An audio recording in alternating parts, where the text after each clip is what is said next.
Alright, friends, what's better than being nice? Being congenial. Today I am ranking the drag queens who have won RuPaul's Drag Race Season's Miss Congeniality title. So, we're starting back at the very first one. It only goes up to 13. I will, however, slot in where I think Season 14 winner would go. So, number 1, Nina Flowers. Bit of an interesting case. They really didn't know what they were doing with Drag Race at this point, so the fact that Nina Flowers is the runner-up is something that doesn't happen again. It's something that only happens once, something that only happens in the first season, but honestly, she's kind of the right choice. The only other one I could think of would be maybe Ongina. Ongina could also have been called that, and very rightfully deserved it.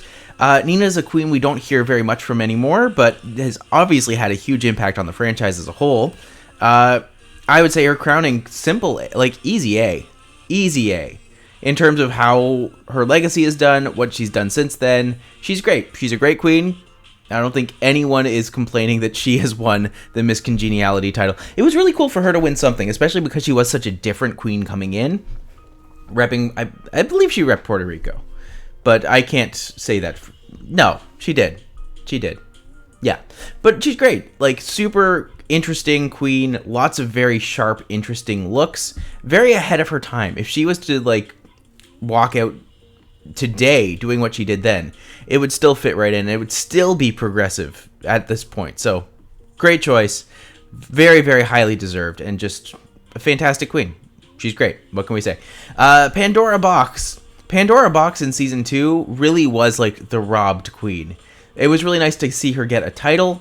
I think that she's very good. She's very interesting.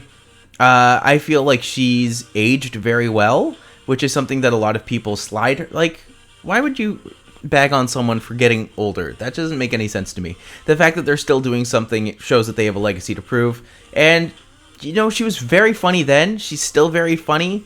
I don't think she quite got the time to shine that she deserved in All-Stars 6, which is kind of frustrating to see. But I don't think it's entirely her fault as well. So, Pandora Box, I would say high tier for sure. Easy B. B for Box. I think that she's awesome. I would love to see her one day. If she's ever in Toronto again, I definitely will go. I think that she has a lot to offer still. So hopefully one day she truly gets a chance to shine and be known for, you know, what she does and what she does well. So, well, be known for what she does. She's known, but, you know, really gets that respect that she deserves, I would say. Yara Sophia. Yara Sophia is such an interesting queen. Her looks were great back then. Her looks are still great. I don't know why she won that one talent show with the titty jiggle, because it made RuPaul laugh, I guess. But no, apart from that, like, Yara's very well loved, very well liked. Easy A. I'm going to put her right behind Nina Flowers, just in terms of her. Like, she's beautiful, she's talented, she's hilarious, she's a lot of fun. She does things very, very well. So, you know, and what she did with hair, especially, like, it's fantastic. I don't think anyone has any complaints about Yara, and if you do, I wonder why, because I would say they are undeserved. Latrice Royale. Now, what can we say about Latrice? Everyone loves Latrice for good reason. Super iconic, super lovely, just amazing, flat out of me. I remember we went and saw the roast here a couple years ago where they had the haters ball, and she came up and she was just high and just so happy that Canada had legalized marijuana and taking full advantage of this fact. So it was so funny. She was great, even though her set was terrible because she was so high. It was great. I don't think anyone will dog Latrice for having, you know, she's Latrice. You gotta love her. It's just Ivy Winters is interesting because she's the only, she's really the only Miss Congeniality who hasn't come back in some form. There's rumors that Nina West, Heidi, and Lala are all going to be in the next season of All-Stars, so that's something I'm looking forward to. Ivy Winters is interesting because I don't know, like, she's kind of disappeared from a lot of things, but she's still very, like, you can't deny she's extremely talented, very beautiful. I wish I could say I've seen more of what she's done since then, but in terms of, like, she earned the title of Miss Congeniality. She was very nice, very interesting. She just seemed like a lovely human, just someone you'd want to spend time with and laugh with, and yeah, I think that they gave her a very good edit or she's just a very good person. So what can we say? Next up is Ben de la Creme. Ben's interesting because I think that she's probably one of the people on Drag Race who I relate to the most and who I see as being just an absolutely fantastic energy and just a really interesting human and just very calm, collected, and smart.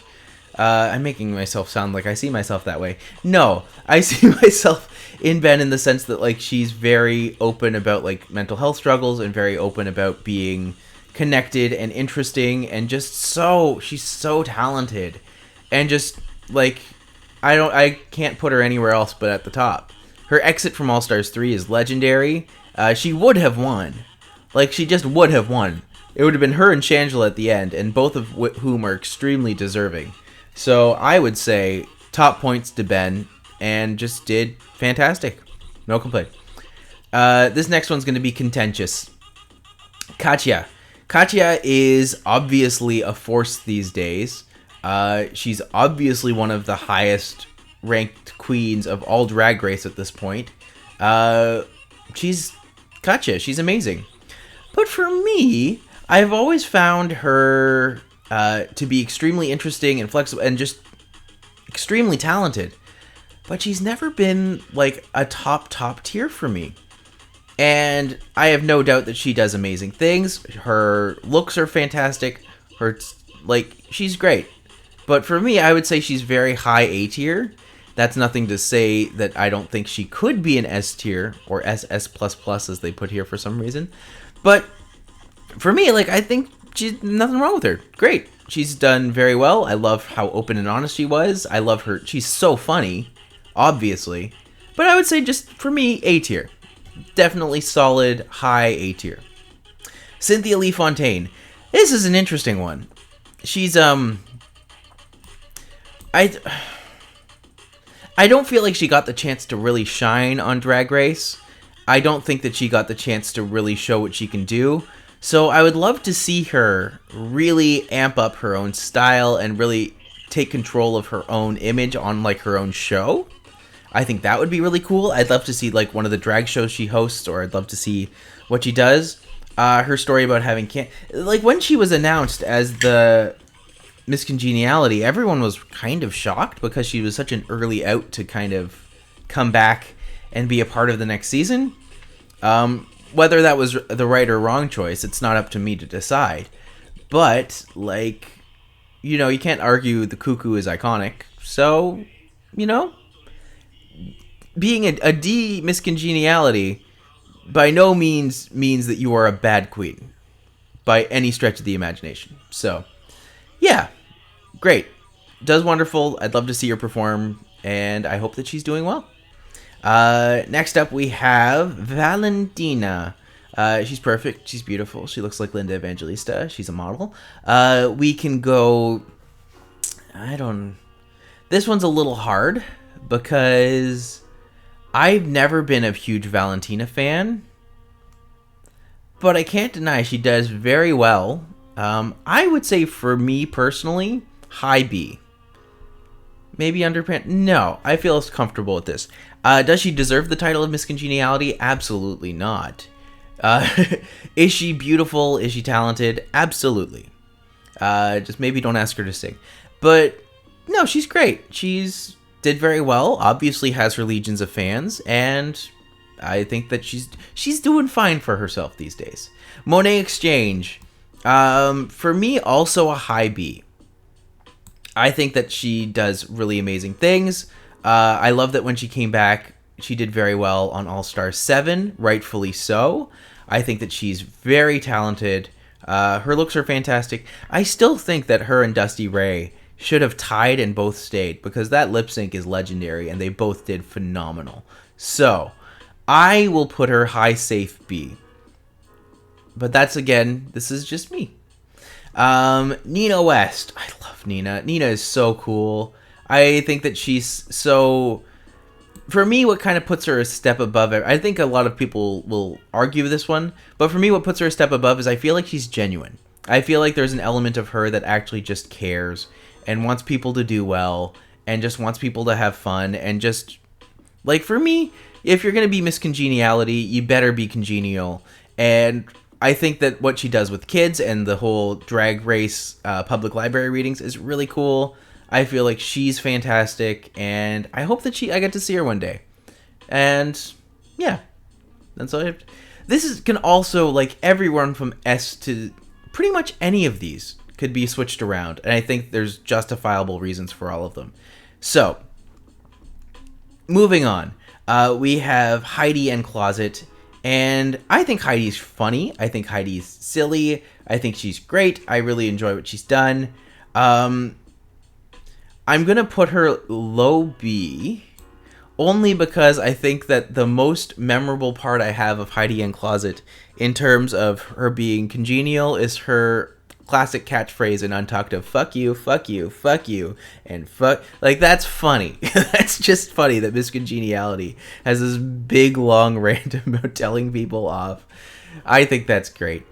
And yeah, think she's wonderful. Great performer, high energy, seems super friendly. Seems like she deserves the title, so no complaints. Lala Ree is a bit of a confusing one for me. I personally am not a huge fan of her, but I do like what she's done. I think she's kind of unfairly bagged upon for the bag look, rightfully so. But I've also just not seen much from her. So when she comes back for All-Star 7 or All-Stars 8 or whatever it is, I'm curious to see what she's done since or what she'll do next. I think that's going to be very telling. Also, here we don't have Cornbread the snack jeté. I would say Cornbread sits comfortably in the B tier. Probably right between Valentina and Pandora, just based off of her personality alone. I think she did wonderful on the show, and I hope that she's doing well, and I look forward to seeing what she does next. So for me, these are my choices for Drag Race Miss Congeniality in terms of, yeah, this is my ranking. So let me know what you think, and I'll see you next time. Thank you for watching. My name is Matti McLean. You can find me on problematic streaming platform Spotify at A Canadian in Eurovision. You can find me online on Twitter and Instagram at The Big Shabam. And finally, if you like what you've seen here and you want to help me out, feel free to like, subscribe. It really does help. And also, if you want to see me do something next, don't be afraid to tell me. Looking forward to hearing from y'all soon, and you have a great day now.